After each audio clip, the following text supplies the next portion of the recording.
Okay, so good morning everyone. আজি আপোনালোক পুনৰবাৰ আমি মডাৰ্ণ আসাম হিষ্ট্ৰী ষ্টাৰ্ট কৰি দিছোঁ এই পাৰ্টটো।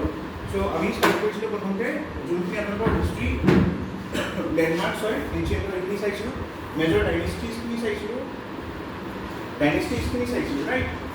এতিয়া মই এটা বস্তু আপোনাক দেখাম যে ইয়াত চাওক, আমি এই পাৰ্টকেইটা কৰিছোঁ ৰাইট, মেজৰ লেণ্ডমাৰ্কছ, তাৰপিছত মেজৰ ডাইনেষ্টিজ আৰু সিহঁতৰ এডমিনিষ্ট্ৰেটিভ এণ্ড ৰেভিনিউ চিষ্টেমছ। চ' এডমিনিষ্ট্ৰেটিভ এণ্ড ৰেভিনিউ চিষ্টেমছত এনচিয়েণ্ট, মেডাইভেল আৰু মডাৰ্ণো চাইছিলোঁ। চ' today we will discuss the modern history starting with post 1826 ডেভেলপমেণ্টছ, মানে 1826 চনৰ পিছত কি কি হৈছিল সেইখিনি আমি চাম।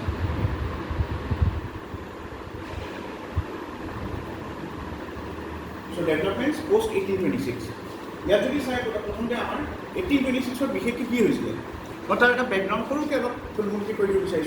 सो क्या हुआ था 1826 के बाद 24 फरवरी, डेट याद रखिए, 24 फरवरी 1826 को क्या हुआ था, यांडाबो का ट्रीटी हुआ था।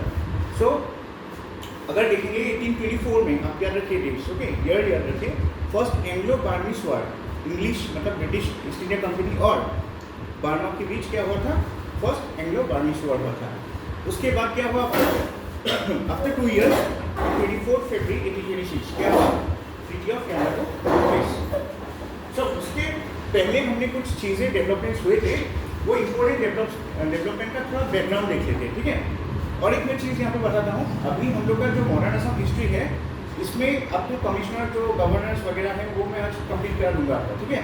बट आफ्टर दिस नेक्स्ट जब मंडे आएगा, उसमें मैं आपका थोड़ा जो आपका एक्ट एंड लेजिस्लेशन से एक पार्ट बचा था, मैंने आपको एक पीपीटी या आई थिंक पीडीएफ दिया था GS 3,5 करके, जिसमें आपका बायोडाइवर्सिटी, एनवायरनमेंट और ज्योग्राफी से रिलेटेड जितने लेजिस्लेशंस है ना, वो मैंने नहीं पढ़ाया था। तो वो वाला पार्ट बाकी है, तब तक मुझे ये स्लाइड्स भी पढ़ाना है। तो उस टाइम पे मैं मॉडर्न असम हिस्ट्री को लिखा होगा, but at that time I will teach you the legislations, okay.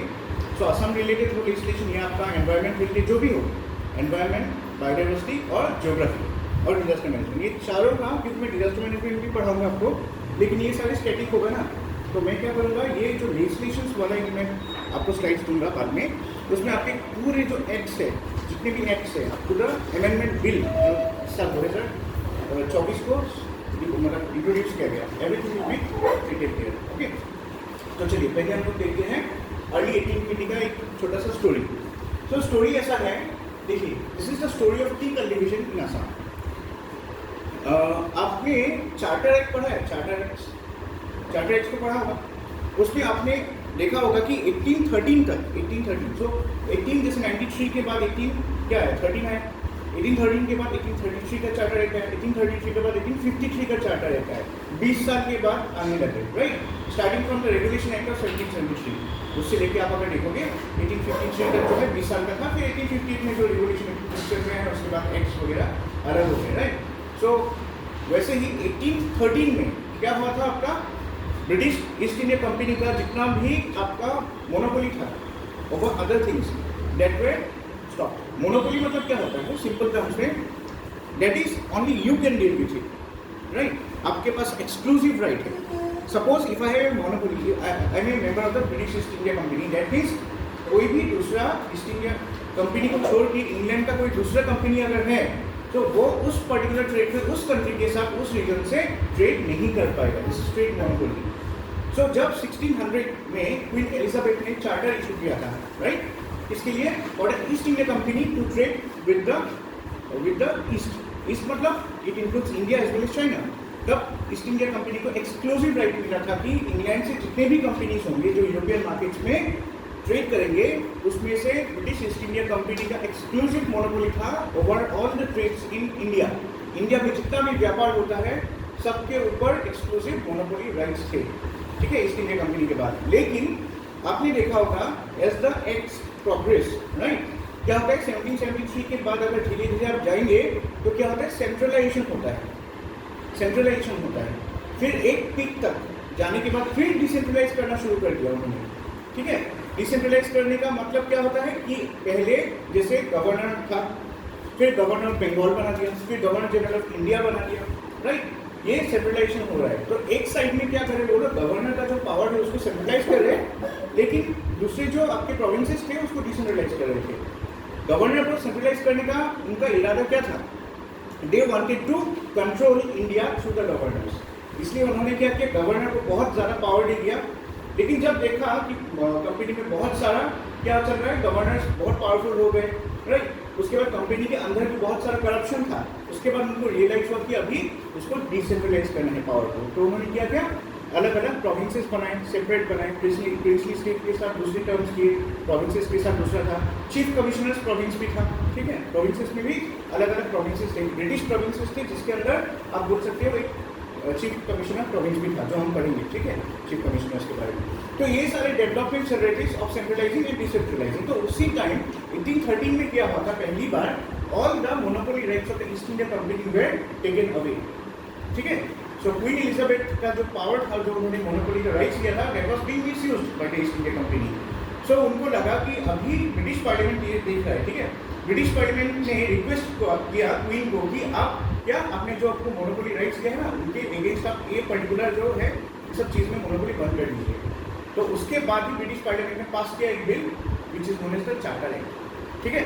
Charter act 1813 के बाद क्या हुआ, एक्सेप्ट एवरीथिंग जो मोनोपोली कर रहे थे east India company, every trade was being taken away, right, monopoly rights ले लिया। 1813 के बाद क्या हुआ, 1833 में क्या हुआ, चार्टर एक्ट 1833 में जो टी मोनोपोली था चाइना के साथ, वो भी क्या हुआ, खत्म हो गया। मोनोपोली खत्म होने का मतलब क्या है, हम सब if we are traders of England from Great Britain, we can go and deal with China, we can buy their tea powder, we can take them, okay, we can sell them in the European markets, हम लेके बेच सकते हैं European markets में, clear. अभी 1833 का जो था उसी दौरान 1833 देखिए, अब तक क्या है, मोनोपोली राइट्स किसके पास है, ईस्ट इंडिया कंपनी के पास ही है, क्योंकि चार्टर एक्ट 1833 में आया था। वी आर टॉकिंग अबाउट 1820 में क्या हुआ, there were two businessman, okay, and there were what, brothers, मतलब भाई थे। उनके नाम थे चार्ल्स अलेक्जेंडर ब्रूस और रॉबर्ट ब्रूस। ये दोनों ब्रूस ब्रदर्स क्या किया उन्होंने, जब उनको पता चला कि, जब देखिए 1820 में क्या हुआ, ब्रिटिश तो डेफिनेटली रंगपुर तक आ गए थे ना, शिक्षा तक, क्योंकि कमिश्नर वहाँ पे कौन बैठा था, we have seen, right. So उस टाइम पे कौन था, David Scott, right. So David Scott already आ चुका था रंगपुर में, पहले कमिश्नर था। So they were in terms with Bengal governor, right. Governor जो थे ऑफ इंडिया उस टाइम पे बंगाल में थे, बंगाल प्रोविंस के अंदर था। सो डेफिनेटली ट्रेडर्स बहुत सारा असम में आने लगे, उसमें से 2 ट्रेडर ब्रदर्स थे, चार्ल्स एंड रॉबर्ट, ठीक है, ब्रूस ब्रदर्स। सो वो लोग आए, और उसके बाद हमारे असम में भी एक ऐसे एंटरप्रेन्योर थे, मनीराम देवान, ठीक है। मनीराम देवान अगर देखा जाए, उनका फुल नाम है मनीराम दत्त बरुआ, ठीक है। उनका मनीराम देवान जो है, Dewan is actually not the surname, Dewan is a, you can say title, ठीक है, क्योंकि वो बिजनेसमैन थे, ही वाज एंटरप्रेन्योर। और ये क्वेश्चन आ भी चुका है पहले, पीएससी का क्वेश्चन अगर आप देखेंगे, पीएससी 2020 में शायद 2020 या 22 आई फॉरगॉट, उस टाइम पे ये आया था कि describe the role of Maniram Dewan as an entrepreneur, as a businessman, as an entrepreneur and as a patriot, ऐसा कुछ आया था, ठीक है, as an administrator and as a patriot. उनका लाइफ का जो है ना फेज 3 फेज था। पहले वो क्या थे, एंटरप्रेन्योर थे, उसके बाद वो क्या बने, एडमिनिस्ट्रेटर बने, ठीक है, क्योंकि वो ब्रिटिश गवर्नमेंट को देखने लगे। उसके बाद वो रेबल बन गए, बिकॉज ही, उनको पता चला कि उनके साथ क्या हो रहा है, भेदभाव हो रहा है। देन ही स्टूड, जिसने उनको मतलब दीवान बनाया था, उनके अगेंस्ट वो स्टूड हो गए, ठीक है, इसलिए उनको रेबल माना गया। एंड उनका तीनों ही लाइफ का 3 स्टेज में वो क्वेश्चन, बहुत बढ़िया क्वेश्चन दिया था उन्होंने एज एन एंटरप्रेन्योर। सो देखिए, जो क्वेश्चन बनाते हैं ना, ये दे नो एवरीथिंग, राइट। सो उनको पता है मनीराम देवान का पूरा एंटायर लाइफ। अब मनीराम देवान के ऊपर लेकिन अच्छी तरह थोड़ा रिसर्च कर लीजिएगा, ठीक है, कुछ भी क्वेश्चन आ सकता है उनके ऊपर, okay, because he is considered as the first entrepreneur of Assam, इसलिए, ठीक है, 1820 की बात है। सो मनीराम दत्त बरुआ, जिनको मनीराम देवान बोलते हैं या कोलिटा रोजा भी बोलते हैं, राइट, उनका टाइटल है Kolita Raja. So he was there in Assam. तो उनके साथ जब कॉन्टेक्ट में आए, तब उनको पता चला, ये ब्रूस ब्रदर्स को पता चला कि असम में एक पर्टिकुलर मतलब ट्राइब है, ठीक है, जो क्या कहते हैं, एक्सक्लूसिवली आपका टी प्रोडक्शन करते हैं।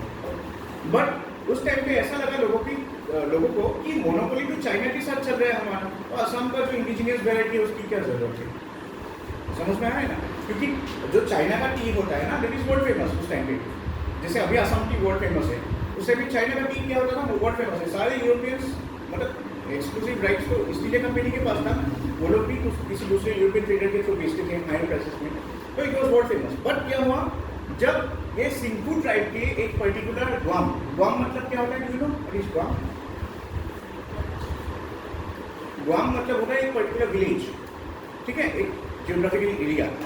तो बेसा ट्राइब, जो देखो सिंकू ट्राइब है, सिंकू ट्राइब के अंदर सब ट्राइब्स होते हैं, उसमें से बेसा नाम का एक सब ट्राइब है, ठीक है। तो बेसा का जो ग्वाम है, ग्वाम मतलब बेसा ग्वाम मतलब एक्चुअली नाम हम लोग ऐसे पढ़ते हैं ना बेसा ग्वाम, बट बेसा ग्वाम ये लोकल सिंकू चीफ का नाम है, but ग्वाम means what? It can mean a village, it can mean a tribe, also it can mean you can से ए ग्रुप ऑफ पीपल, ठीक है। अगर आप सर्च करेंगे ग्वाम का मीनिंग ये है। सो बेसा आप बोल सकते हो, बेसा का ग्वाम एक्चुअली। सो बेसा के ग्वाम से जाके क्या हुआ, या बेसा ग्वाम उनके हो सकता है, ऐसा भी हो सकता है कि सिंकूज अपने नाम के पीछे अपने विलेज का नाम लगाता होगा, या विलेज का जो नाम है। सो जैसे आपका नाम कुछ दूसरा है तो ये ग्वाम ऐसा लगाता होगा। सो बेसा ग्वाम जो चीफ था, लोकल सिंकू chief, he was in good relationship with मोनियन देवा, ठीक है। और मोनियन दत्ता बोरवा ने क्या किया, रॉबर्ट ब्रूस और चार्ल्स अलेक्जेंडर ब्रूस को ले गए वो विलेज में। उनके बाद क्या हुआ, ये जो सिंकूज थे, they used to produce indigenous variety of tea. Indigenous मतलब there is unique to that place, ठीक है, बाकी दूसरी जगह भी नहीं मिलता उस वैरायटी का टी। अभी क्या हुआ देखो, यहाँ पे डेवलपमेंट ऐसा है कि 1813 में मोनोपोली राइट्स अब तक किसके पास है, सब चले गए ट्रेड, लेकिन चाइना के साथ जो मोनोपोली था that was with east India company. तो ईस्ट इंडिया कंपनी ने इतना, पहले आप देखोगे मतलब इतना ज़्यादा वो नहीं दिया था, भाव नहीं दिया था, क्या है बिना मिला क्या इतना बड़ी बात है, राइट। 1833 के बाद जब उनका गला सूख गया ना, उसके बाद उन्होंने ध्यान दिया आसाम में। आप देखोगे 1838 में क्यों एनेक्स किया, one of the reason was tea, क्योंकि उनका चाइना के साथ टी मोनोपोली खत्म हो गया था। तो उनको लगा कि अपने इंडिया में ही अगर टी मिल गया within the geographical boundaries of East India company, तो उसको ही प्रमोट कर देना। That was one of the reason. अगर आप देखोगे असम को क्यों एनेक्स किया गया, एक तो यादव ट्रीटी, बाहर का इन्वेजन वगैरह तो होगा ही, उसके ऊपर और एक रीजन आप दे सकते हो, दैट वाज टी। ये टी हमारे लिए आज बोल सकते हो वरदान है, बट उस टाइम पे श्राप जैसा था, क्योंकि उसकी वजह से ही वो आए थे ईस्ट इंडिया कंपनी पर, ठीक है। अच्छा देखो 1823 में क्या हुआ, जब T discovered by Alexander Charles Bruce and Robert Bruce, ठीक है, उनको लगा कि ये बेसागांव वाले चाइना से लेके यहाँ पे टी गार्डन कर रहे हैं, तो इंडिजिनियस वैरायटी नहीं, ऐसे अफवाह है। तो उन्होंने क्या किया, जो सुपरिटेंडेंट ऑफ बोटानिकल गार्डन से कलकत्ता में, जिसका नाम था डॉक्टर नैथानियल वेलिस, तो डॉक्टर नैथानियल वेलिस के पास सैंपल्स भेजा कि verify whether they are indigenous और नॉट, ठीक है। फिर क्या हुआ, उन्होंने नैथानियल वेलिस ने क्या किया, सैंपल चेक किया, देखा, पता चला इंडिजिनियस वैरायटी है, बट इतना मतलब फिर भी उनको इतना ज़्यादा प्रमोट नहीं किया। रीजन फिर से, ठीक है, चाइना से इतना बढ़िया क्वालिटी टी मिल रहा है, यहाँ से क्या है सिंकू का इंडिजिनियस वैरायटी लेके क्या करेंगे। 1833 में उनको झटका मिला, क्यों, बिकॉज ईस्ट इंडिया कंपनी का जो मोनोपोली था टी के ऊपर, जिसपे वो गुरूर कर रहे थे, वो गुरूर टूट गया। 1832 में बोला अभी सब ट्रेड कर सकते हैं, क्यों सिर्फ east India company, everyone can trade. क्योंकि यूरोप में क्या चल रहा था, इंडस्ट्रियल रिवोल्यूशन के बाद क्या चल रहा था, there was a competition in the market. तो अभी आप सोचो, अगर एक पर्टिकुलर कंपनी को हम मोनोपोली दे देंगे तो क्या होगा, वो कंपनी पूरा मार्केट को ले लेगा, ठीक है, कंपटीशन नहीं आएगा ना। कंपटीशन कब होता है, जैसे 10 कंपनीज आ गए, तभी तो सब के अंदर कंपटीशन होगा ना, बीडिंग होगा कि मैं 10 रुपये दूंगा, वो बोलेगा हर केजी में मैं 100 रुपये दूंगा, there will be bidding, prices और बढ़ेंगे, कंपटीशन बढ़ेगा, राइट। सो इसलिए जैसे हम बोलते हैं ना, हर एक कंपनी में अगर आप देखो, अभी बहुत सारी कंपनीज है, गवर्नमेंट ने क्या किया है, क्या क्या है, लिक्विडेशन बोलते हैं इकोनॉमी में, लिक्विडेट कर दिया, मतलब क्या है, मार्केट कंपनी अच्छा नहीं चल रहा है, ठीक है, गवर्नमेंट अंडरटेकिंग कंपनी है, if it's not running well तो कंपनी का क्या होगा, लिक्विडेशन होगा, दैट मींस प्राइवेटाइजेशन हो जाएगा, ठीक है। प्राइवेटाइजेशन होने से क्या होगा, कंपनी का शेयर रहेगा, जैसे गवर्नमेंट हमेशा क्या करता है 51% शेयर रखता है, अगर उसको पीएसयू बनाना है 51% रखेगा, क्योंकि 50% रखने से दोनों पार्टनर्स बन जाएंगे, तो 2% का डिफरेंस रखना पड़ेगा। तो कंपनी गवर्नमेंट क्या करता है 51% शेयर, जैसे मैंने एक कंपनी खोला था, ठीक है, उसमें से 51% शेयर भी, पहले 100% गवर्नमेंट ने मेरे कंपनी को इन्वेस्टमेंट किया था, अभी कितना करेंगे, सिर्फ 51% करेंगे। 51% करने का मतलब क्या है, मेरे पास शेयर कितने हैं, 49% है, राइट। सो मेरा उतना नहीं चलेगा, गवर्नमेंट का ज़्यादा चलेगा, लेकिन लॉस अगर होगा तो तुम्हारा मेरा भी लॉस होगा, 49%, प्रॉफिट अगर होगा तो मेरा भी प्रॉफिट होगा, उस टाइप का है। तो मिल बांट के प्रॉफिट या लॉस को शेयर करते हैं। सो वैसे ही अगर देखा जाए ईस्ट इंडिया कंपनी का ये क्या हुआ, वो एक्चुअली बहुत सारा करप्शन आया था और गवर्नमेंट को रेवेन्यू नहीं मिल रहा था वहाँ पे, तो उनको लगा कि मोनोपोली जो टी के ऊपर है उसको भी बैन कर देते ताकि दूसरे कंपनीज भी आए। ठीक है, समझ में आया ये? ओके, तो ईस्ट इंडिया कंपनी का मोनोपोली खत्म हो गया through the charter act of 1833। फिर क्या हुआ, देखिए झटका लगा ना 1833 के बाद, नेथानियल वायलिस आगे एक्शन में। क्या हुआ, 1 फरवरी 1834 में उस टाइम पे गवर्नर जनरल कौन थे, विलियम बेंटिक, पता है ना, सती प्रथा around the story, Raja Balram Mohan, Indian history को भी थोड़ा ये करके चाहिए, ठीक है, याद करके। सो 1834 की बात है, Lord William Bentinck established T committee. अभी टी कमिटी बना दिया, देखो स्टडी करिए, और recommendations of captain Jenkins and lieutenant charter.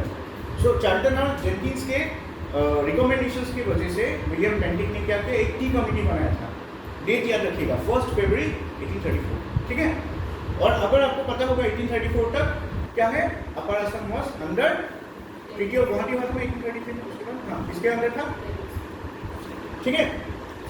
So it was under Ahoms. So अभी क्या है, उनको फुल राइट्स नहीं है अब तक, याद रखिए, ठीक है। फिर क्या हुआ, कुछ सैंपल्स फिर नेथानियल वायलिस ने भेजा था, फिर इस बार सेकंड टाइम कंफर्मेशन हुआ and it was proved that this variety is indigenous. फिर भी उनको विश्वास नहीं हुआ, तो टी कमिटी ने क्या किया, असम विजिट करने का डिसीजन लिया। सो याद रखिए, ऑन 1 फरवरी 1834 विलियम बेंटिक ने क्या किया, एक टी कमिटी एस्टैब्लिश किया, और ये किसके रिकमेंडेशंस में किया, under recommendations of captain Jenkins and lieutenant charter, और वो टी कमिटी असम में आए फॉर इंस्पेक्शन, ठीक है। स्टोरी समझ में आया यहाँ तक? Let's go to the next slide, okay. फिर क्या हुआ, देखिए 1834 के बाद क्या हुआ, 1834 के बाद आपको पता है बहुत सारे डेवलपमेंट्स हुए, उसमें से क्या था, दूसरा 1838 में हुआ था, राइट। उसमें क्या हुआ, पुरंदर किंग जो थे वो किंग थे उस टाइम पे, ट्रीटी ऑफ गुवाहाटी 1833 में उनको किंग बना दिया गया था, राइट। सो पुरंदर किंग को डिपोज कर दिया गया इसी बीच 1838 में। डिपोज मतलब उनको एक पर्टिकुलर वही करते थे ब्रिटिश, देखा एडमिनिस्ट्रेशन अच्छा नहीं है तो सैलरी मतलब ये बोलते ना पेंशन देके उनको सेटल कर दो, ठीक है ना। अपर असम ही 1838 में ईस्ट इंडिया कंपनी के अंदर आ गया, तो 1828 में तो लोअर असम आया था, 1838 में अभी अपर असम भी आ गया, दैट मींस एंटायर असम आ गया, अपर लोअर जिला। 1839 में क्या हुआ, द असम की कंपनी वाज एस्टैब्लिश्ड। ये देखो बहुत इंपॉर्टेंट है, 1839 में पहली बार असम में टी का प्रॉपर कंपनी या इंडस्ट्री आप बोलोगे 1839 में एस्टैब्लिश हुआ था, which is known as the Assam tea company, और वो एस्टैब्लिश कहाँ हुआ था, नाजीरा में, ठीक है। And Moniram Dutta Barua became the Dewan of the company, इसलिए हम उनको मोनीराम दीवान बोलते हैं। इनको टाइटल भी कब मिला था, 1839 में ही मिला था, याद रखिए ये साहब। पूछ सकते हैं कि मोनीराम दीवान को दीवान का टाइटल कब मिला था, तो इन 1839। और उनका सैलरी कितना था उस टाइम पे, 200 रुपया पर मंथ, ठीक है, बहुत बड़ा है 200 रुपया उस टाइम पे अगर देखा जाए, राइट। 1 रुपया में तो सब्जी आ जाता है पूरा महीने का, इसलिए 200 रुपया सोचिए उस टाइम पे, आप बोल सकते हो भाई ये सीईओ एक कंपनी का सीईओ जैसा पैसा मिलता है, because is the Dewan of the company. फिर देखिए क्या अभी उनको तो दीवान बना दिया गया नाजीरा क्या असम की कंपनी में, लेकिन there were differences in opinion and radical, ये क्या होगा, सॉरी रेशियल डिस्क्रिमिनेशन। क्या हुआ, डिफरेंस इज ओपिनियन, मतलब मोनीराम दीवान हमेशा किसके लिए सोचते थे, असम के लोगों के लिए, प्रॉफिट के लिए सोचते थे, इकोनॉमी के लिए सोचते थे। ईस्ट इंडिया कंपनी क्या सोचता था, खुद का प्रॉफिट, उनके ऑफिसर्स को खुद पर्सनल प्रॉफिट्स देख रहे थे वो लोग, ठीक है। सो इसकी वजह से क्लैश हो रहा था। दूसरा, मोनीराम दीवान जो कि असम का था, he was Indian by background, ठीक है, तो ऑब्वियसली रेशियल डिस्क्रिमिनेशन तो रहेगा। अभी देखिए 2 ऑफिसर्स एक ही रैंक के हैं, बट एक जैसे इंडियन है, एक गोरा है, ब्रिटिश है, तो गोरे को ज़्यादा ये मिलेगा ना, प्रायोरिटी मिलेगा, उनसे ज़्यादा ओपिनियंस पूछेंगे कि ऐसा बैठा रहेगा तो ओपिनियन नहीं ले रहे। So there were some discrimination which he felt by working. So उन्होंने क्या किया, ही लेफ्ट द कंपनी, पहली बात है उन्होंने लेफ्ट किया। उसके बाद 1839 में मोनीराम दीवान का एंटरप्रेन्योर वाला लाइफ शुरू होता है, तो उन्होंने खुद से अपना चाय बगीचा शुरू किया एट 2 प्लेसेस, वन इज सीनामुरा। सीनामुरा कहाँ पे है, जोरहाट में है, और एक है सेलूम विच इज इन शिवसागर, ठीक है। Cinnamara in Jorhat and Selung tea garden in Sivasagar. इसलिए मोनीराम, ऐसे ही आप बोल सकते हो कि Moniram Dewan became the first Indian tea planter, ठीक है यहाँ तक। So this is the story of T.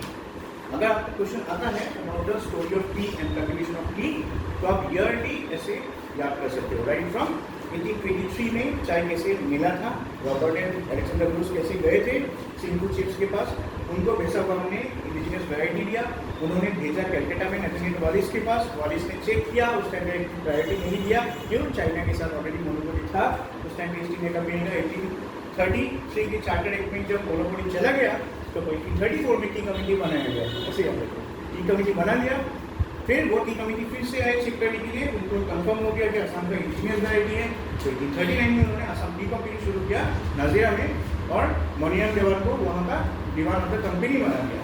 और आफ्टर मनियाम Dewan became the Dewan of the company, क्या हुआ, he took over the rights but he faced racial discrimination, social differences in opinion. Okay, so क्या क्या फाइनली उन्होंने सब कुछ छोड़ के अपना टी करना शुरू किया। 2 places, one is Sinamara in Julma and other is Sedung in Sipsari. Okay, ये स्टोरी है शॉर्ट में।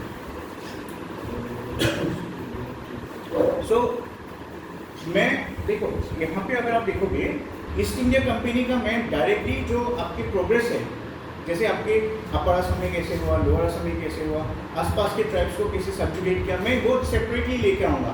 उससे पहले आप देखोगे कि मैं कुछ पॉलिटिकल डेवलपमेंट्स लेके आया हूँ यहाँ पे, ये बहुत ही इंपॉर्टेंट समझने के लिए। क्यों? बिकॉज जब हम लोग पढ़ते रहेंगे ना, बीच में कुछ नाम आ जाएगा, रॉबर्ट कार्ल्टन, अब सोचोगे ये कहाँ से आएगा, चीफ कमिश्नर बोल दिया, राइट। सो इसलिए हम लोग क्या करेंगे, जैसे आप लोग हिस्ट्री में पढ़ते हो ना, मॉडर्न इंडियन हिस्ट्री में आपने पढ़ा होगा about the governors. So governor पहले था बंगाल का, गवर्नर मद्रास का, Bombay presidency, Madras presidency and Calcutta presidency. उसके बाद गवर्नर को गवर्नर जनरल ऑफ ये बना दिया, कैलकाटा बना दिया, फिर गवर्नर जनरल ऑफ इंडिया बना दिया, राइट। फिर गवर्नर जनरल ऑफ इंडिया बन के 1858-7 तक हुआ, फिर क्या हुआ, यस वो पोस्ट चेंज हो गया, फिर वाइसरॉयज आ गए, वाइसरॉयज ने कंप्लीट किया था। 2 ही है मेन, हम बोल सकते हो कि गवर्नर जनरल जो भी है और एक वाइसरॉय, ये है। असम के केस में आप देखोगे अलग है, ठीक है। सो ये जितने भी हम पढ़ेंगे, this is the chronology of Assam. Assam में कैसे ये ऑफिसर्स थे, क्योंकि असम क्या था, it was part of the British provinces में डिफरेंट है ऑफिसर्स का डेजिग्नेशन, जो हम लोग हिस्ट्री में, मॉडर्न हिस्ट्री में पढ़ते हैं, central powers, okay, but we are talking about state powers here. So देखो पहले क्या था, 1824 से 26 ये जो ड्यूरेशन था 2 साल का, it was ruled by the military commanders जैसे David Scott, right, David Scott ही था उस टाइम में। फिर अगर देखोगे उनके डेजिग्नेशन चेंज हो गए, ठीक है। 1826 में जब यांदाबू का ट्रीटी हुआ था, 24 फरवरी 1826 में यांदाबू का ट्रीटी हुआ था, उसके बाद क्या हुआ, this officers became the political agents to Calcutta, और you can say political agents in Assam, okay. फिर कमिश्नर्स का सिस्टम था, जैसे मैंने बोला था ना, लोअर कमिश्नर हमने पढ़ा था एडमिनिस्ट्रेशन में, राइट, कि लोअर असम में कमिश्नर सिस्टम था, लोअर अपर असम में, राइट। पहले लोअर असम में था, फिर बाद में 1838 के बाद अपर असम में आया, but in the mean time lower Assam में भी चल रहा था, लेकिन वो सिग्निफिकेंट नहीं था, ठीक है। लोअर असम में था कौन, सीनियर कमिश्नर, और अपर असम में कौन था, जूनियर कमिश्नर, राइट। सो वो कमिश्नर सिस्टम हम पढ़ेंगे अप टू 1874 तक ये चलता है। 1874 के बाद अगर देखोगे आप, उसमें नया सिस्टम आ गया, which is known as chief commissioner system. So उस टाइम पे चीफ कमिश्नर्स आ गए। फिर 1905 पार्टीशन ऑफ बंगाल हुआ, उसके बाद क्या हुआ, 1905 से 1912 दिल्ली दरबार तक जो होता है डेवलपमेंट्स, ठीक है, उसमें कौन है, लेफ्टिनेंट गवर्नर साइड, क्योंकि 1905 में क्या हुआ था, असम और ईस्ट बंगाल को मर्ज कर दिया गया था। 1912 में फिर एनलमेंट हुआ, मतलब उल्टा हो गया, रिवर्स हो गया था। बट ये अगर टाइम फेज देखोगे, इसमें क्या था, क्योंकि असम प्रोविंस और बंगाल प्रोविंस को मर्ज कर दिया गया था, इसलिए एक लेफ्टिनेंट गवर्नर बनाया था for East Bengal and Assam. फिर चीफ कमिश्नर सिस्टम फिर से आ गया, जो पहले शुरू हुआ था चीफ कमिश्नर सिस्टम 1874 से 1905, वो फिर से शुरू हुआ आफ्टर 1912। कब तक चलता है, 1921 तक चलता है, 1812 से 1921 तक फिर चीफ कमिश्नर सिस्टम चलता है। इंपॉर्टेंट है ये पार्ट, 1921 से 1946 यहाँ से आपका गवर्नर सिस्टम शुरू हो गया, जो अब तक चल रहा है, ठीक है। एंड हियर मैं लिस्ट भी लाया था, देखोगे गवर्नर ऑफ असम सिंस 1947 तो प्रेजेंट तक जो है ये डिस्कस करें, ओके। So let's begin. ये नाम जो है, मैंने कुछ नाम आपके रेड में रखे हैं, कुछ बोल्ड ब्लैक बोल्ड किया रेड में है, ठीक है। ये नाम ही आपको याद करने हैं, सारे गवर्नर्स या चीफ कमिश्नर्स के नाम याद नहीं करना है, ठीक है। चलो तो शुरू करते पहले ब्रिटिश मिलिट्री कमांडर्स। 1824 की बात है। देखो डेविड स्कॉट तो रंगपुर में था, but he was a political agent to the governor, okay, governor of Bengal. अभी अगर देखेंगे 1824 में British forces occupied Assam which was politically never part of either India और बर्मा। देखिए 1824 में क्या होता है, एक सिग्निफिकेंट बैटल होता है which is known as first Anglo Burmese war, ठीक है, क्योंकि बर्मीज हमेशा रोक टोक करते रहते थे। डेविड स्कॉट चुपचाप बैठा था, रंगपुर में जाके कभी अटैक करते थे, कभी अगर कुछ बिहार की साइड में अटैक करते थे। Burmese were trying to what 1817 में उन्होंने ऑक्युपाई किया था असम को, 1819 में किया था, 1821 में किया था, 3 साल और 1 साल छोड़ के उन्होंने कंटिन्यूसली कॉन्सिक्यूटिवली अटैक किया था।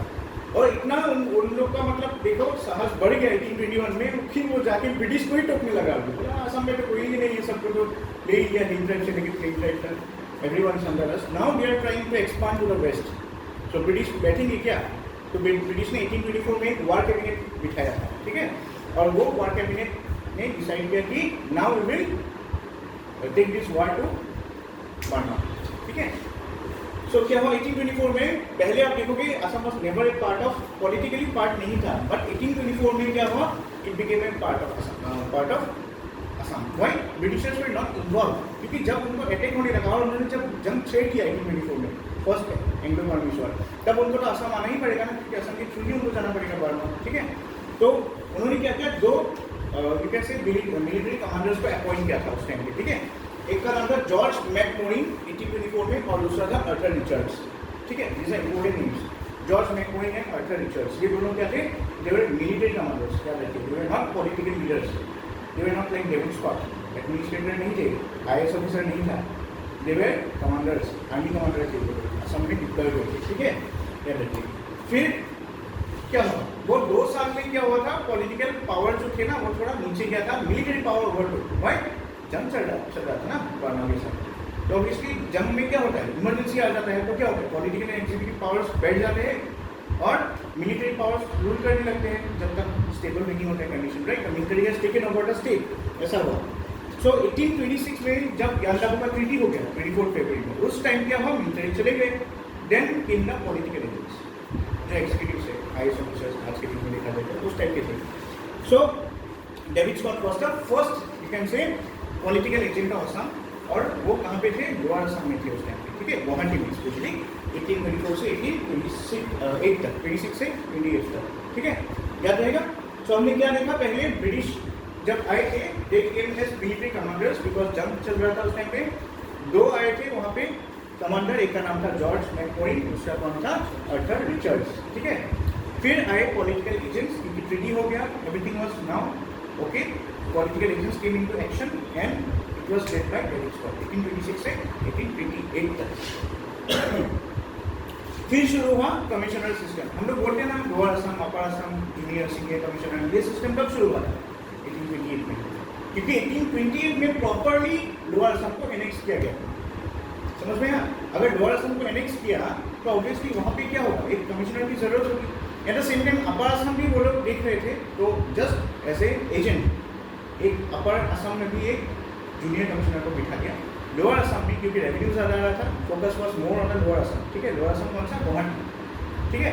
सो वहाँ पे उन्होंने डेविड स्कॉट को बिठाया, ठीक है, हमने पढ़ा था ये एडमिनिस्ट्रेशन में। सो 1828 में western Assam was incorporated into province of Bengal, followed by rest of Assam in 1830। तो आप देखोगे बंगाल से कमांड आने लगे कि लोअर असम को ले लो, अपर असम पे भी नजर रखो सेम टाइम। उसके बाद क्या हुआ, एक commissioner of Assam was appointed subordinate to the governor of Bengal. So अभी देखिए गवर्नर ऑफ बंगाल जो था he was at the top, और ये कमिश्नर ऑफ असम जो होगा वो क्या करेगा, डायरेक्टली रिपोर्ट करेगा to the governor of Bengal, समझ में आ रहा है।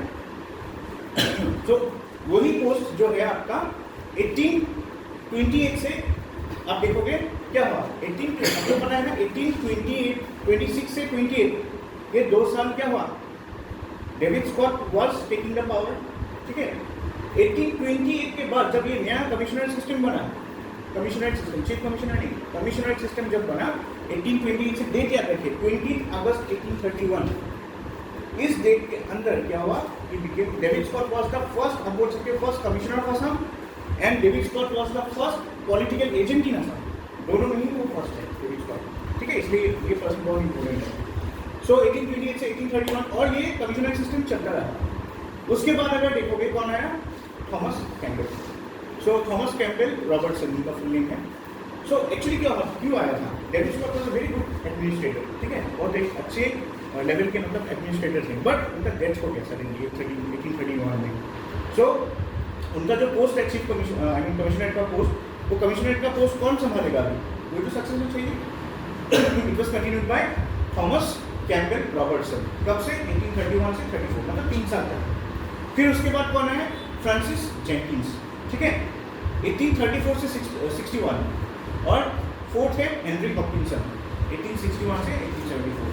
ये नाम चारों ही इंपॉर्टेंट है because they are all important administrators, ठीक है। उसमें से डेविड स्कॉट का नाम सबसे आगे आता है, और थॉमस कैम्पबेल इसमें देखोगे आप तो सबसे कम किसने ये किया,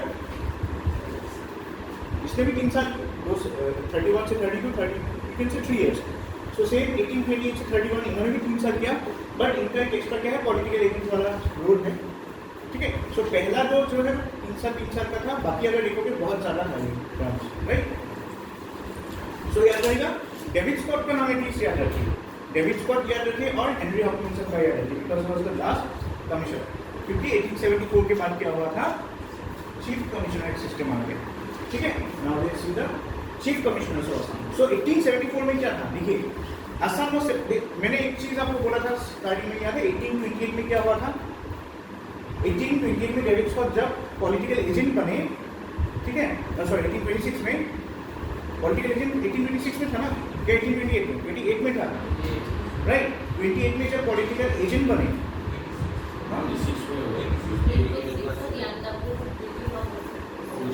पॉलिटिकल एजेंट 26 के बाद, सो 1826 से 28 जब था, और ये जो टाइम पीरियड था स्टार्टिंग में 1828 का जो स्टार्टिंग फेज है, उसमें क्या था, the entire commissioner of Assam was under home Bengal, governor Bengal. मैंने बोला था कि बंगाल से रूल कर कमिश्नर, मतलब बंगाल का ही पार्ट माना गया असम को, ठीक है।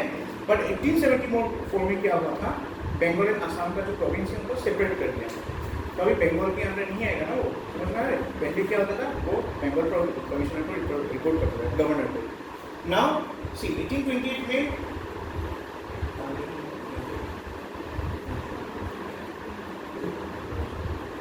Right, so chief commissioners province अगर देखिए 1874 में क्या हुआ, Assam was separated from the Bengal province, so Bengal presidency से सेपरेट कर दिया गया असम को, और इट्स स्टेटस वाज अपग्रेडेड। जो पहले क्या था, कमिश्नरेट सिस्टम था, हमेशा ये चीज याद रखो, देखो कमिश्नरेट सिस्टम हमेशा किसके अंदर रहता है, विदिन ए प्रोविंस, ठीक है, मतलब विदिन ए प्रेसिडेंसी। बट जो चीफ कमिश्नर्स प्रोविंस है, याद रखो क्योंकि असम हिस्ट्री में ही मिलेगा ये कॉन्सेप्ट, ये आपको इंडियन हिस्ट्री में आप नहीं पढ़ोगे। जो फिर से बता रहा हूँ, जो आपके कमिश्नर्स थे, कमिश्नर्स सिर्फ प्रोविंसेस के होते हैं, ब्रिटिश प्रोविंसेस के होते हैं, और ब्रिटिश प्रोविंसेस के जो कमिश्नर्स हैं they report to a particular presidency, ठीक है। असम का ऐसे ही हाल था, असम प्रोविंस बना दिया गया अंडर द बंगाल प्रेसिडेंसी, समझ में आया। इसलिए जो असम प्रोविंस का हेड था, ये कमिश्नर, वो रिपोर्ट करता था बंगाल प्रेसिडेंसी का जो गवर्नर था, ठीक है। बट ये सिस्टम 1874 को चेंज हुआ, क्या हुआ, नाउ कमिश्नर की जगह कौन आया, चीफ कमिश्नर आ गया। सो चीफ कमिश्नर अभी क्या कर रहा था, चीफ कमिश्नर ऐसा एक पोस्ट था, यू कैन से जैसे आज का यूटी है, समझ में आ रहे, यूनियन टेरिटरी, वो किसी स्टेट चीफ मिनिस्टर को रिपोर्ट नहीं करता ना, यूटी वाले गवर्नर हेड में होते हैं, directly report to the centre, British parliament या उनको रिपोर्ट करेंगे, they will not report to any governor, समझ में आ रहा है, कोई प्रेसिडेंसी के अंदर नहीं है वो। सो इसलिए आप पढ़ोगे बाद में हिस्ट्री में, अगर पढ़ोगे प्रिंसली स्टेट्स थे, कुछ प्रोविंसेस थे, कुछ चीफ कमिश्नर्स प्रोविंस पढ़ेंगे। हम यूजुअली क्या पढ़ते हैं, जो ब्रिटिश का जो मतलब एम्पायर था ना यहाँ पे, ईस्ट इंडिया कंपनी का ब्रिटिश का एम्पायर जो भी हो, उस सिस्टम में अगर देखोगे क्या था, प्रेसिडेंसीज थे, ठीक है, प्रोविंसेस थे, प्रिंसली स्टेट्स थे, और ये कॉन्सेप्ट बहुत हम लोगों को पता है, वो है चीफ कमिश्नर्स प्रोविंस भी थे।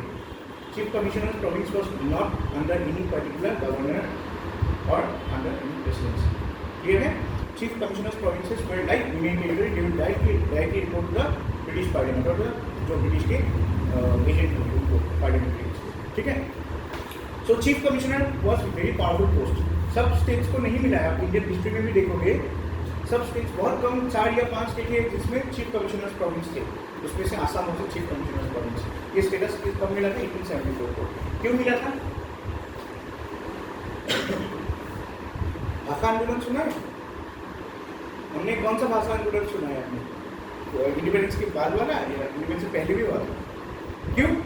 18 हाँ, जब असम प्रोविंस, जब असम का जो कमिश्नर सिस्टम था it was under what? East India company. तो क्या हुआ था? Bengali language impose as official language. Yes, 1838 के बाद। तो क्या हुआ? बंगाली जब ऑफिशियल लैंग्वेज बने, देयर वाज एजुकेशन।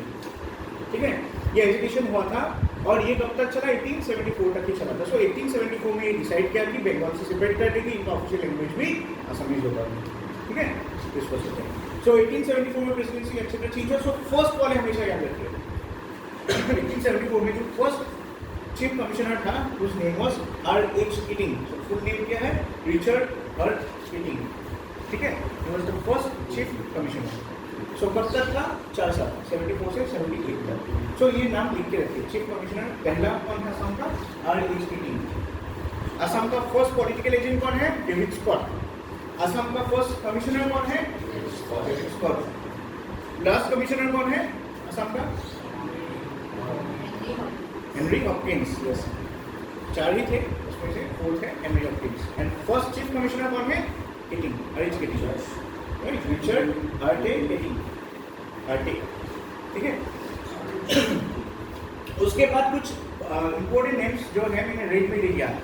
एक है आपका विलियम रस्किन वर्ड। इनका नाम याद रखना है, पता है क्यों? बिकॉज हम इसमें पढ़ेंगे वार्ड कमीशन। एक पर्टिकुलर कमीशन बनता है असम में, वार्ड कमीशन। तो वार्ड कमीशन के बारे में पढ़ेंगे, वो उनके नाम से ही था वार्ड कमीशन। ठीक है, इसलिए उनका नाम याद रखना। कौन था? It was William Erskine Ward. फिर विलियम एरस्किन वार्ड फिर से आता है, देखिए 1891 में सेकेंड टाइम, 2 बार बना है वो चीफ कमिश्नर। ठीक है, फिर हेनरी कॉटन, सबको पता ही कॉटन कॉलेज किसके नाम से बना है?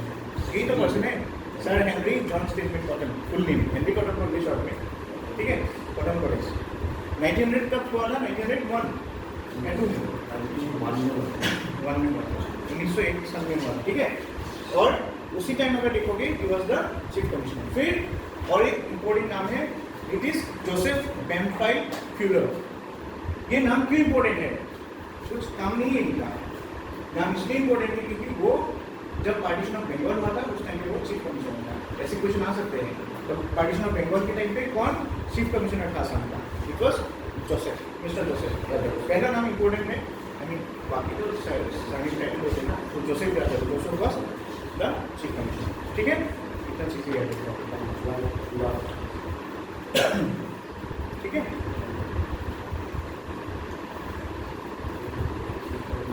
ये नाम भी इंपॉर्टेंट है, जेम्स वेलिस क्लिंटन। ठीक है, बट ठीक है फाइन। क्यों? और 1886 के टाइम पे अगर देखोगे वर्ड क्यों इंपॉर्टेंट है? क्या हुआ 1886 में? वर्ड कमीशन का आया था 1886 के 1885 कुछ हुआ था ना इस टाइम पे। क्वेश्चन ऐसे ही आते हैं, दे will not ask you word कौन है, स्पिन वर्ड कौन है। दे विल आस्क यू जब इंडियन नेशनल कांग्रेस 1885 में बना था उस टाइम पे असम का चीफ कमिश्नर कौन था। ये ask you this type of questions. So events के साथ जोड़िए उनको, पर्सनैलिटीज को। ठीक है, सिलेबस में भी आप देखोगे तो इंपॉर्टेंट पर्सनैलिटीज लिखा हुआ है, तो सिर्फ आप गांधी जी और मोनीराम देवान पढ़ के जाओगे ऐसा नहीं है। दीज आर आल्सो पर्सनैलिटीज, पूछ सकते हैं इनका उनके टाइम में क्या क्या हुआ था इवेंट्स। ठीक है, okay, let's next go to lieutenant governor of Bengal and East Bengal and Assam. क्या हुआ? 1905 में पार्टीशन ऑफ बंगाल हुआ था और उसके बाद Assam was governed bye lieutenant governor. ठीक है, गवर्नर तो होगा बंगाल का, बंगाल के अंदर क्या था? असम था। तो असम में भी एक गवर्नर था, जो गवर्नर नहीं बोल सकते हो आप, राइट, उसको लेफ्टिनेंट गवर्नर बोलते हैं। समझ में आया? 1905 में क्या हुआ? पार्टीशन ऑफ बंगाल हुआ। बंगाल को 2 भाग में बांट दिया, एक ईस्ट बंगाल एक वेस्ट बंगाल। वेस्ट बंगाल आज वेस्ट बंगाल ही रह गया, आपको पता है। ईस्ट बंगाल जो क्या हुआ? ईस्ट पाकिस्तान हुआ, फिर बांग्लादेश हुआ, राइट। वही ईस्ट बंगाल हमारा, हम दोनों एक थे एक टाइम पे, 1995 से 1912 तक पॉलिटिकली हम एक यूनिट थे।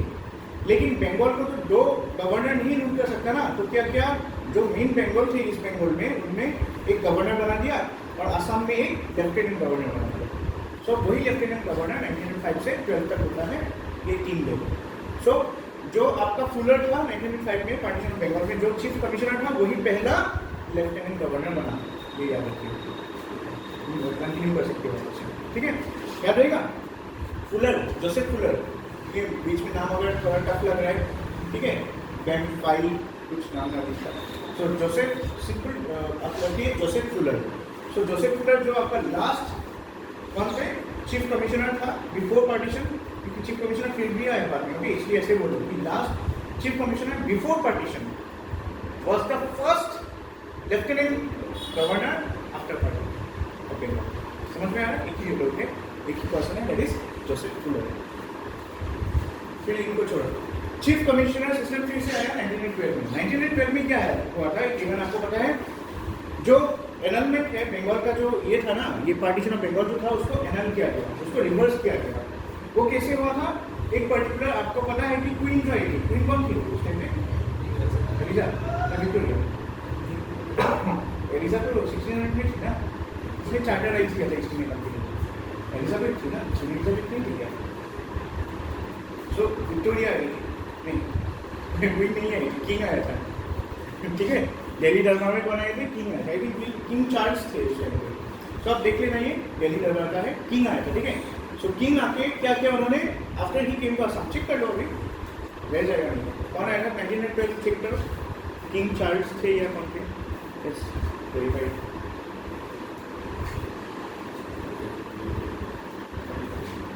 इसलिए आप जब असम हिस्ट्री पढ़ो, इंडियन हिस्ट्री पढ़ो ना, अलग अलग से मत पढ़ो, दोनों को रिलेट करके पढ़ो, तब मजा आएगा। देखो, दिल्ली दरबार पढ़ लो, दिल्ली दरबार की वजह से असम में क्या इम्पैक्ट आया, जो जो डिसीजंस लिए गए थे उसमें असम का फेवर क्या था, क्योंकि हर एक चीज़ मैंने बोला ना एपीएससी में असम के पर्सपेक्टिव से देखा। अगर आप दिल्ली दरबार में कौन थे? George, right, George the fifth, George the fifth आया था, ठीक है। So King George the fifth आए थे कहाँ से? From Britain. So obviously he came to annul the partition. उसके बाद क्या हुआ, फिर से एनलमेंट हो गया ना, सो स्टेटस को आ गया, दैट मींस पहला जो सिस्टम थे वैसे ही चलने लगा। चीफ कमिश्नर थे ना, इससे पहले ये I mean lieutenant governor system से पहले कौन था? चीफ कमिश्नर सिस्टम था ना। सो चीफ कमिश्नर सिस्टम फिर से लागू हो गया, कब तक? 1921 तक। इंटरेस्टिंग बात मैं यहाँ पे एक चीज़ बताता हूँ, जब मैं असम हिस्ट्री पढ़ता हूँ ना, मुझे इंडियन हिस्ट्री आ जाता है ऑटोमेटिकली, वो ईयर्स, क्योंकि क्रोनोलॉजिकली पढ़ता हूँ। आप लोग कैसे पढ़िए, ठीक है। 1909 में क्या हुआ था? Morning into reforms, right, morning into reform हुआ था। उसमें क्या हुआ था आपके, उससे पहले भी 1861 में, मैं थोड़ा याद पीछे ले जाता हूँ आपको, ठीक है। 1861 में क्या हुआ था? इंडियन काउंसिल एक्ट आया था। सो इंडियन काउंसिल एक्ट में क्या हुआ, हर एक जितने प्रोविंस थे, ब्रिटिशर्स प्रोविंस, ठीक है, सबको क्या मिला? एक लोअर हाउस जो है आपके काउंसिल, प्रोविंशियल काउंसिल्स मिल गए, ठीक है, लेजिस्लेचर्स मिल गए थे, लेकिन असम को नहीं मिला। क्यों? बहुत सारे लोग बोलते हैं नहीं हमारे साथ भेदभाव हुआ है, उनको पॉलिटिक्स पता नहीं है, पॉलिटिकल हिस्ट्री इसलिए नहीं मिला because India, Assam was never part of the British province और British presidency. Assam was a chief commissioners province, then it became a chief commissioners province. अभी 1861 में क्या हुआ था? Assam was under Bengal presidency, ठीक है, और उस टाइम पे आंदोलन चल रहा था हमारे यहाँ पे, भाषा आंदोलन। सो क्या हुआ, उनको लगा कि अभी काउंसिल्स नहीं देंगे because systems things are not stable in Assam. 1871 के बाद क्या हुआ, हमने देखा है यहाँ पे क्या आया था आपका, ये 1874 के बाद चीफ कमिश्नर सिस्टम आ गया, लेकिन उस टाइम पे काउंसिल्स एक्ट हुआ ही नहीं। 1891 में हुआ था नेक्स्ट, 91 में नहीं मिला उस टाइम पे थोड़ा, क्योंकि चीफ कमिश्नर प्रोविंस क्या है, प्रोविंशियल काउंसिल्स नहीं आएगा ना उसमें, क्योंकि इट्स लाइक यूनियन टेरिटरी। कभी सुना है यूनियन टेरिटरी में चीफ मिनिस्टर का पावर बहुत ज़्यादा होता है, हमेशा कम ही रहता है, तो दबा के रखना चाहते थे। चीफ कमिश्नर होगा कि क्या जरूरत है उनको प्रोविंशियल लेजिस्लेचर लेने का? प्रोविंशियल लेजिस्लेचर मतलब समझ में आ रहा है, स्टेट लेजिस्लेचर भी आज के दिन भी जो हम बोलते हैं, मतलब जो स्कूल में है, तो ऐसा लेजिस्लेचर देंगे तो लोग और ज़्यादा एजिटेट करेगा, डिमांड बढ़ते जाएगा, सबको एक साथ नहीं देते। असम को कब मिला था काउंसिल पता है? साल याद रखिए, 1909 में मिला। जो मॉर्निंग मिंटो रिफॉर्म है, बहुत सारे लोगों को पता नहीं, मॉर्निंग मिंटो रिफॉर्म जो है, जिसको हम क्या बोलते हैं, इंडियन काउंसिल्स एक्ट 1909 भी बोलते हैं। बहुत लोगों को पता नहीं है, सिर्फ मॉर्निंग मिंटो रिफॉर्म, मॉर्निंग ये है, वो वैसो है, वो मॉन्टेक्सेल्सो रिफॉर्म है, वो इंडियन काउंसिल्स एक्ट 1919 भी बोलते हैं उसको। दूसरा नाम याद कर, ठीक है, जिससे रवाला टेक का और एक नाम है, एनआरके क्या था, रिवोल्यूशनरी एनआरके। अब देख लेना रवालत एक्ट जो हम हैं, रवालत एक्ट जो है वो, हाँ रवालत एक्ट जो है 1960 में जब वर्ल्ड वॉर 1 चला था ना उस टाइम पे 1911 के बाद, ये टाइम पे क्या हुआ था, ब्रिटिश ने एक एक्ट पास किया था anarchical and revolutionary act in India, ऐसे कुछ एक्ट था। तो रवालत एक्ट क्या है, उसका ही मॉडिफिकेशन है, तो आप दोनों को एक ही बोल सकते हो, ठीक है, मॉडिफाई करके उन्होंने रवालत आया था। एनीवेज सो आप देखो ये समझ में आया बात क्या हुआ। अभी देखो जब ये एनमेंट हो गया, रिवर्स हो गया, जॉर्ज द फिफ्थ आया था, उसके बाद क्या हुआ, we were again given the status of a chief commissioner province, okay. और हमको 1913 में, अभी मुझे याद आया है एक पॉइंट, 1913 में, क्योंकि हम लोग पॉलिटिकल हिस्ट्री पढ़ रहे हैं यहाँ पे, 1913 मार्क द ईयर, क्या हुआ था पता है असम में, असम को क्या मिला था, प्रोविंशियल लिटरेचर मिला, लिटरेचर मिला, which is also known as, उस टाइम पे क्या बोलते थे हम, अपर हाउस बोलते थे, लोअर हाउस नहीं मिला था, काउंसिल्स मिला था, समझ में आ रहा है। अपर हाउस मतलब जैसे राज्यसभा होता है, अभी तो असम में अपर हाउस नहीं, लोअर हाउस ही है ना, सो उस टाइम पे हमको अपर हाउस मिल गया था, जिसको बोलते थे असम लेजिस्लेटिव काउंसिल, याद रखिए। कब मिला था पता है, डेट भी याद रखो, 1 अप्रैल 1913 को मिला था, बिहू के टाइम पे। बहुत अच्छी बात है, असम को एक जो भी हो काउंसिल तो मिला ना, लोअर हो अपर हो रिप्रेजेंटेटिव होगा बैठेगा, ठीक है। सो 1913 में मिला था, याद रखिए, ठीक है। अच्छा, सो चीफ कमिश्नर प्रोविंस कब से चला, 1912 से 1921 तक। और एक चीज़ यहाँ पे देखो, ये जो 1 अप्रैल 1913 में क्या मिला था असम को, असम लेजिस्लेटिव काउंसिल मिला था, जो 1947 या 8 उस टाइम पे क्या हुआ, लेजिस्लेटिव काउंसिल को निकाल दिया, लेजिस्लेटिव असेंबली आ गया, वो एबॉलिश कर दिया काउंसिल को। तब से हमारे असम में लेजिस्लेटिव असेंबली ही चल रहा है, काउंसिल्स नहीं है अब तक, ठीक है। अच्छा, सो याद रखिए 1913 का 1 अप्रैल में जब लेजिस्लेटिव काउंसिल मिला, उस टाइम पे was the presiding officer, yes sir Archdale, जो चीफ कमिश्नर होगा वही तो प्रिसाइडिंग ऑफिसर होगा, स्पीकर में, राइट। सो ऐसे भी क्वेश्चंस पूछते हैं, आपको लगेगा 1913 में 1 अप्रैल में तो ये काउंसिल बैठ गया, असम लेजिस्लेटिव काउंसिल है, लेकिन वहाँ पे प्रिसाइडिंग ऑफिसर मतलब स्पीकर कौन होगा ये तो आपको पता नहीं है, राइट। सो वो उस टाइम पे चीफ कमिश्नर थे, वही उस टाइम का प्रिसाइडिंग ऑफिसर था एएलसी का, ठीक है, असम लेजिस्लेटिव काउंसिल का।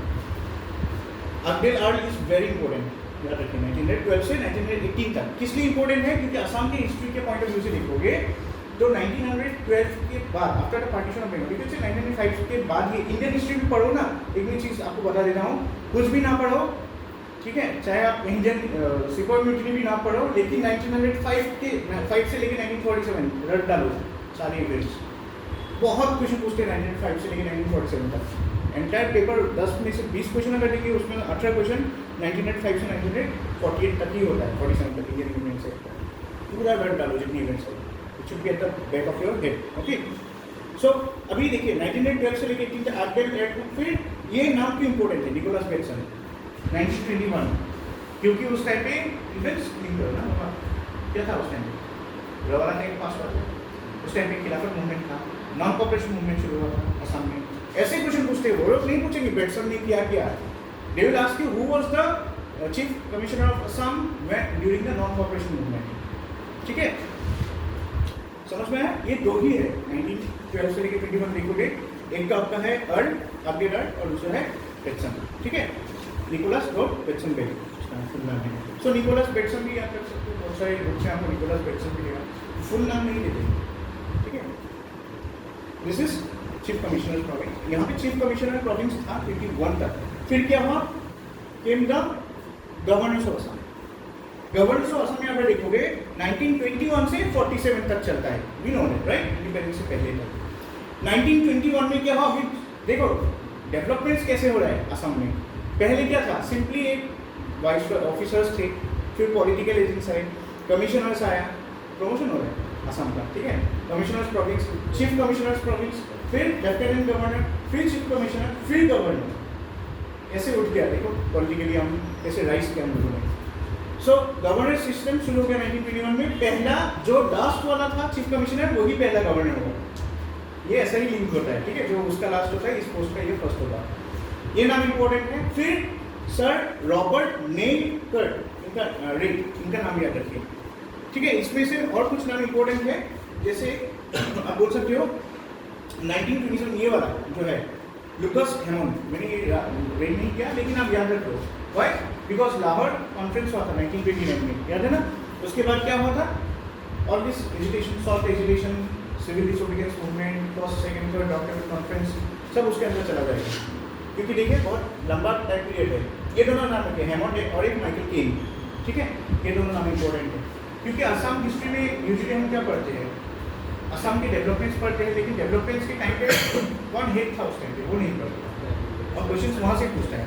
They will ask you who was the I mean governor of Assam during third round table conference, समझ में आया? ऐसे घुमा फिर के अंदर से क्वेश्चंस देते हैं, हमको ऐसे ही पढ़ना है। Yes sir, John very ये वाला इम्पोर्टेंट नहीं है, इस टाइम पे तो सर साउंड कमीशन आया था। सारे ही इम्पोर्टेंट है, मैं जस्ट इवेंट्स को डिटेल करके बोल रहा हूँ आपको। यहाँ पे अगर देखोगे, यहाँ से लेकर मैंने क्या बोला था, 1905 से 1947 का सारा इवेंट्स, सारे नाम ही याद रखने हैं, लेकिन कुछ नाम उसमें से ज़्यादा इंपॉर्टेंट होता है, वो भी मैंने रेट किया है, ठीक है। पूरा याद नहीं रखना है, एक दो वर्ड याद रखो, जैसे विलियम, जॉन, कोई माइकल है, कोई एल्बर्ट है, ठीक है, ऐसे याद रखो। फिर और देख सकते हो आप अभी, और हाँ, so this thing you know, Akbar Hydari he was the last governor, right, कब, इंडिपेंडेंस से पहले, क्योंकि 15 अगस्त में हमको इंडिपेंडेंस मिला था 1947 में, उससे पहले लास्ट वाला याद रखें, that is very good. First and last तो याद रखना ही है, और इवेंट्स के हिसाब से आप खुद इनका नाम लिख लो।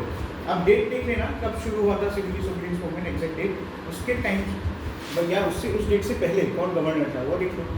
Third round table, first round table, first and second round table conference में कौन था, थर्ड में कौन आता है, पूना पैक याद कर लो, थोड़ा खिचड़ी करके पढ़ो तो मज़ा आएगा। खिचड़ी खाने में मज़ा आता है ना, खिचड़ी करके पढ़ने में मज़ा आता है, क्योंकि कनेक्ट कर पाओगे ना तो पूरा आपको मतलब सब ज्ञान खुल जाएगा आपका, ठीक है। You can link things. Lucknow pack याद करो, राइट, लखनऊ पैक का और क्या हुआ था उस टाइम पे, पूना पैक हुआ था, डॉक्टर बी आर अम्बेडकर गए थे, यड़वाड़ा जेल पुणे में है, कभी देखना, मैं पुणे में गया था घूमने के तब देखा था, यड़वाड़ा जेल पुणे में है, वहाँ पे ही आपका गांधी जी को, उन्होंने गांधी जी ने खुद को ही अरेस्ट करवा दिया था, वो अनशन में थे।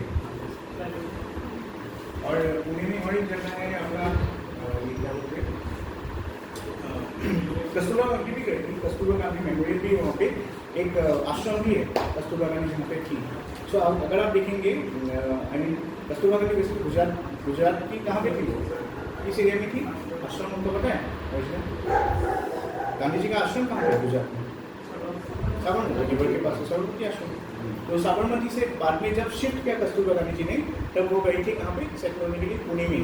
तो पुणे में भी उनका एक आश्रम है, कस्तूरबा गांधी आश्रम है, ठीक है, उनका सेकेंड होम से माना जाता है, ठीक है। सदा Akbar Hydari was the last. अभी हम थोड़ा आते हैं प्रेजेंट में। प्रेजेंट में कौन, अभी देखो जो लास्ट होगा इंडिपेंडेंस से पहले वही आफ्टर इंडिपेंडेंस पहला होगा। So Akbar Hydari was the first. उसके बाद एक ब्रिटिशर आया था, फ्रांसिस लॉज, एक्टिंग किया था उसने, ठीक है, मतलब एक्टिंग मतलब इन प्लेस, क्योंकि उस टाइम ट्रेडिशन नहीं मिला था, तो धीरे धीरे उन्होंने चार्ज किया, क्योंकि वैसा लोग मिला नहीं था। फिर एक सुटेबल लोग मिला, श्री प्रकाश, उससे उनसे शुरू हुआ ये, ठीक है। फिर Jairam Daulat Ram, this name is important. मैं यहाँ पे वीडियो आप देख लेना बाद में, अगर if you forget the names to write. Jairam Daulat Ram ये नाम इम्पोर्टेंट है, याद रखिए, ठीक है। और अगर आप देखोगे इन सारे गवर्नर्स में, justice Parvati Kumar Goswami, this name is also important, important name, first female, हाँ, acting from Braj Kumar Nehru, right. ये सब भी देख लेना आप लोग, छोटे छोटे उस टाइप के क्वेश्चन आप पूछ सकते हैं स्टेटमेंट टाइप के। और इसमें मैं बताता हूँ,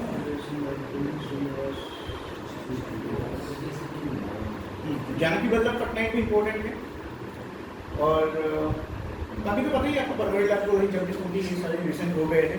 गुलाबचंद कटारिया लास्ट थे, 27 थे, एंड 28 जो इनकम्बेंट है इस। और at the same time Gulabchand Kataria कहाँ पे गए हैं, अभी कहाँ का गवर्नर है पता है?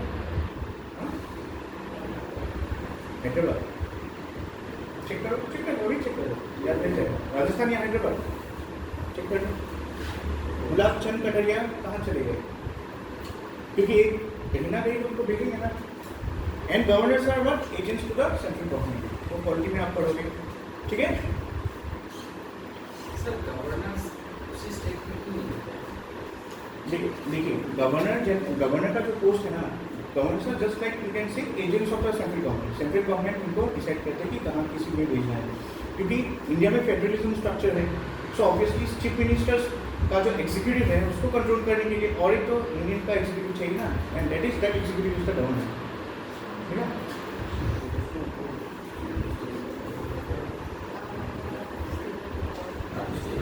राजस्थान में मुझे याद आया, मैं वो कंफ्यूज हो गया था, लेकिन आपको तो एनीवेज ये जो प्रोडक्शन क्राइटेरिया है now he is a governor of Rajasthan, ठीक है।